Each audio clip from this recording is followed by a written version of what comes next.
Cerita dimulai dengan Konoha tidak lagi merayakan kemenangan. Meskipun pilar-pilar kristal hitam telah hancur, desa ini kini diselimuti oleh kabut berwarna perak yang tidak wajar. Langit tidak lagi benar-benar biru, ia memiliki rona ungu yang memudar, tanda bahwa atmosfer bumi telah terkontaminasi oleh energi dimensi ke-10. Di dalam rumah sakit Konoha yang baru saja diperbaiki, Boruto terbaring dalam keadaan koma. Rambut putihnya kini permanen, dan mata kanan Jogan miliknya tertutup rapat dengan bekas luka yang bercahaya biru setiap kali ia bernapas. Naruto duduk di samping tempat tidur putranya, tidak melepaskan tangan Boruto. Di sana juga ada Sasuke, yang meskipun lemas, tetap berdiri sebagai penjaga. Naruto, suaranya parau. Dia menyelamatkan kita semua dengan menyerap kembali Zero. Tapi sekarang, aku merasa dia tidak lagi di sini, Sasuke. Rasanya seolah-olah tubuh ini hanyalah cangkang bagi sesuatu yang jauh lebih besar. Sasuke mengatakan, dia sedang bertarung di dalam batinnya sendiri, Naruto. Dengan menyerap kesadaran, pemanen, dia membawa sebagian dari pikiran Shibai ke dalam dirinya. Dia adalah satu-satunya garis pertahanan kita saat ini. Di laboratorium bawah tanah yang kini dijaga oleh pasukan gabungan dari 5 negara, Amado mempresentasikan langkah terakhirnya kepada Shikamaru, Gaara, dan para kage lainnya. Wajah Amado tampak sangat tua, seolah-olah ia telah memikul beban berabad-abad dalam satu malam. Amado mengatakan, Shibai tidak akan mengirim utusan lagi. Dia sedang melakukan apa yang kita sebut sebagai sinkronisasi dimensi. Dia akan menarik bumi masuk ke dalam dimensinya. Jika itu terjadi, hukum fisika kita akan runtuh. Kita akan menjadi data, dan dia akan menelan data itu. Amado mengungkapkan proyek Yata, sebuah mesin yang mampu menciptakan gelembung realitas di sekitar Konoha menggunakan energi resonansi dari sisa-sisa karma Kawaki dan Jogan Boruto. Shikamaru Mesen mengatakan, jadi kita akan mengisolasi diri kita sendiri dari alam semesta, seperti dimensi Daikokuten milik Kawaki. Amado mengatakan, lebih dari itu, kita akan menciptakan dunia kecil di mana kita bisa bertarung melawan dewa dengan hukum kita sendiri. Tapi mesin ini membutuhkan pemicu, dan pemicunya adalah kematian salah satu dari 2 wadah tersebut sebagai pengorbanan energi. Suasana ruangan menjadi sangat dingin. Kawaki, yang mendengarkan dari balik pintu, mengepalkan tinjunya hingga berdarah. Di taman belakang kediaman Uzumaki, Himawari sedang berlatih dengan Sarada. Namun, latihan mereka terhenti saat Himawari jatuh tersungkur. Di dalam alam bawah sadarnya, Kurama yang kini berwujud jauh lebih besar dan memiliki sayap cahaya, berbicara dengan nada yang sangat serius. Kurama mengatakan, gadis kecil, waktu untuk bermain sudah habis. Shibai telah membuka mata ketiganya di permukaan bulan. Dia tidak melihat kita sebagai musuh, dia melihat kita sebagai nutrisi. Aku akan memberikanmu bentuk terakhirku, Baryon Mode, Nova. Tapi kau hanya punya waktu 3 menit sebelum aku benar-benar menghilang selamanya dari sirkulasi cakra dunia. Himawari meneteskan air mata, namun ia berdiri tegak. Matanya kini memiliki pola silang khas Kurama yang menyatu dengan Byakugan miliknya. Kawaki berjalan menuju kamar Boruto. Ia melihat Naruto yang tertidur karena kelelahan di kursi. Kawaki mendekati tempat tidur Boruto dan menatap saudaranya itu dengan tatapan yang sulit diartikan. Kawaki berbisik, Amado benar, salah satu dari kita harus menjadi baterai untuk mesin itu agar yang lain bisa hidup. Kau sudah berkorban terlalu banyak, Boruto. Kau selalu menjadi matahari, sementara aku adalah bayangan. Bayanganlah yang seharusnya menghilang saat cahaya sebenarnya datang. Kawaki meletakkan tangannya di atas tanda karma Boruto. Ia mulai menyalurkan energinya, bukan untuk menyerang, melainkan untuk memperkuat perlindungan pada jiwa Boruto. Tiba-tiba, seluruh dunia bergetar. Getaran ini tidak terasa di tanah, melainkan di dalam jiwa setiap makhluk hidup. Di langit, bulan benar-benar terbelah 2. Dari tengah belahan bulan tersebut, muncul sebuah tangan raksasa yang transparan, seukuran benua, yang perlahan turun menuju atmosfer bumi. Ini bukan serangan fisik. Tangan itu adalah proyeksi dari Otsutsuki Shibai yang mulai menyentuh realitas bumi. Dimanapun tangan itu lewat, warna-warna dunia menghilang, menyisakan ruang putih hampa yang tak memiliki suara. Boruto mendengar suara ribuan orang yang mulai dihapus oleh tangan Shibai. Ia melihat kegelapan yang ia serap dari sang pemanen mulai membentuk jalan keluar. Mata kanan Boruto tiba-tiba terbuka. Namun, kali ini tidak ada cahaya biru. Mata itu menjadi hitam pekat dengan titik-titik bintang perak di dalamnya, bentuk evolusi terakhir dari Jogan yang disebut sebagai mata kehampaan murni. Boruto bangkit dari tempat tidurnya, melayang di udara. Pakaian rumah sakitnya robek, digantikan oleh jubah cakra yang terbuat dari energi kosmik. Boruto, suaranya kini berwibawa dan dalam. Ayah, Paman Sasuke, Kawaki, mundurlah. Hari ini, shinobi tidak akan bertarung melawan dewa. Hari ini, aku akan menunjukkan pada Tuhan itu, mengapa manusia diciptakan dengan hati. Boruto yang melesat menembus atap rumah sakit, terbang langsung menuju tangan raksasa Shibai yang turun dari bulan. Di belakangnya, Kawaki mengaktifkan proyek Yata, menciptakan perisai emas yang menyelimuti Konoha. Panel terakhir menunjukkan Boruto yang terlihat sangat kecil di depan jari raksasa Shibai, namun pedang sisa-sisa milik Sasuke di tangannya memancarkan cahaya yang mampu membelah kabut perak yang menyelimuti dunia.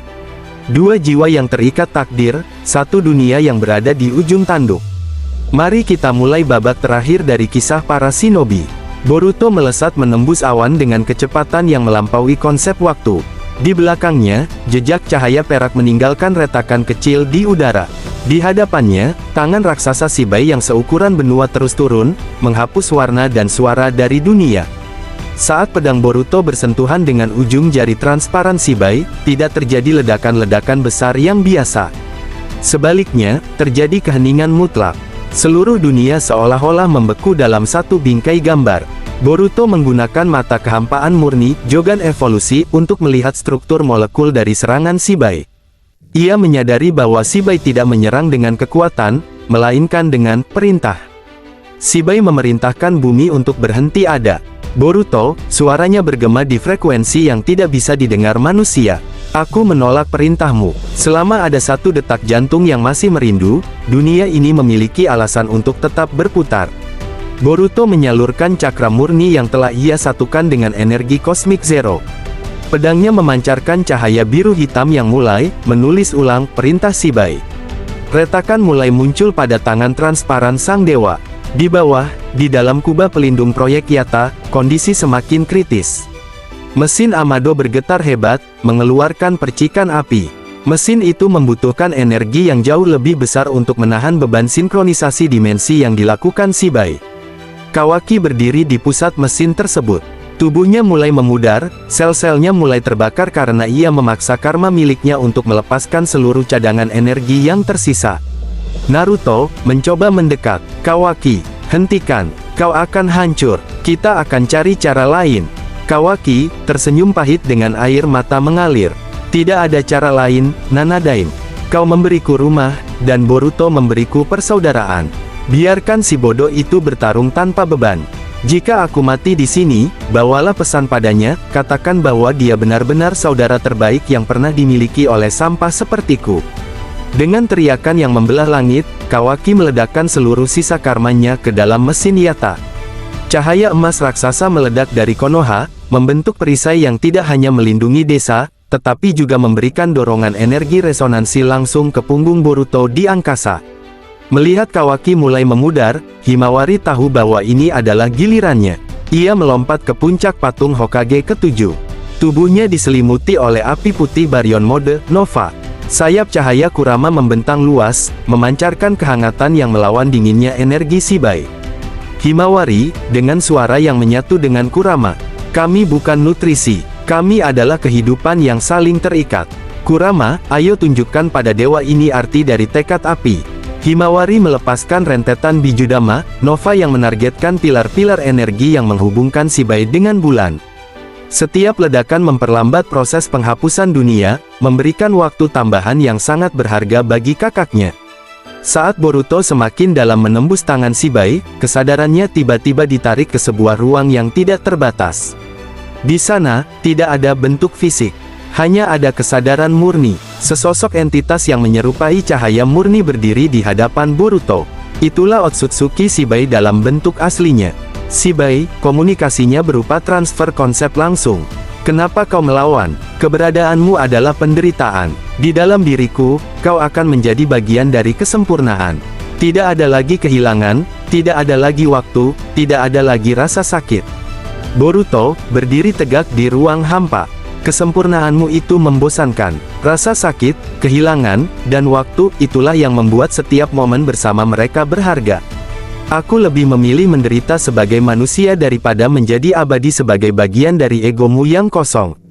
Boruto mengangkat tangannya. Memori tentang Sasuke yang melatihnya, Sarada yang mempercayainya, dan Naruto yang memeluknya, berubah menjadi bilah cahaya di tangannya. Boruto menggabungkan seluruh energi resonansi dari Kawaki, api kehidupan dari Himawari, dan kehendak Jogan miliknya. Ia menciptakan sebuah rasengan yang sangat kecil, namun memiliki berat massa seperti sebuah galaksi. Boruto berteriak, "Terimalah ini. Inilah berat dari setiap nyawa yang kau anggap sebagai data." Rasengan, arkaisma kemanusiaan. Boruto menghantamkan rasengan tersebut tepat ke inti kesadaran Shibai. Ledakan yang terjadi tidak menghancurkan materi, melainkan memutus koneksi antara dimensi Shibai dan dimensi bumi. Tangan raksasa di langit mulai pecah menjadi ribuan bintang jatuh yang indah. Saat cahaya memudar, langit kembali biru, namun bulan telah hilang sepenuhnya, digantikan oleh cincin cahaya perak yang melingkari bumi. Boruto jatuh dari langit, tubuhnya hampir transparan. Ia mendarat di pelukan Naruto yang telah menunggunya di bawah. Di sisi lain, mesin Yatta telah hancur. Kawaki tergeletak tak bergerak, tanda karmanya telah hilang sepenuhnya dari tubuhnya, menyisakan kulit polos yang dingin. Matahari terbit di atas Konoha yang hancur namun selamat. Naruto menangis sambil memeluk kedua putranya, satu yang masih bernapas namun dalam kondisi kritis, dan satu lagi yang telah memberikan segalanya demi dunia. Sarada, Mitsuki, dan Sumire berlari mendekat. Mereka melihat ke arah langit. Ancaman dewa telah berakhir, namun era shinobi telah berubah selamanya. Boruto membuka matanya yang kini hanya sebelah mata kirinya normal, namun mata kanannya telah tertutup selamanya, meninggalkan bekas luka berbentuk salib biru. Dewa telah jatuh, namun manusia harus belajar berjalan lagi di atas puing-puing keajaiban. Inilah akhir dari sebuah legenda, dan awal dari kisah yang belum pernah tertulis.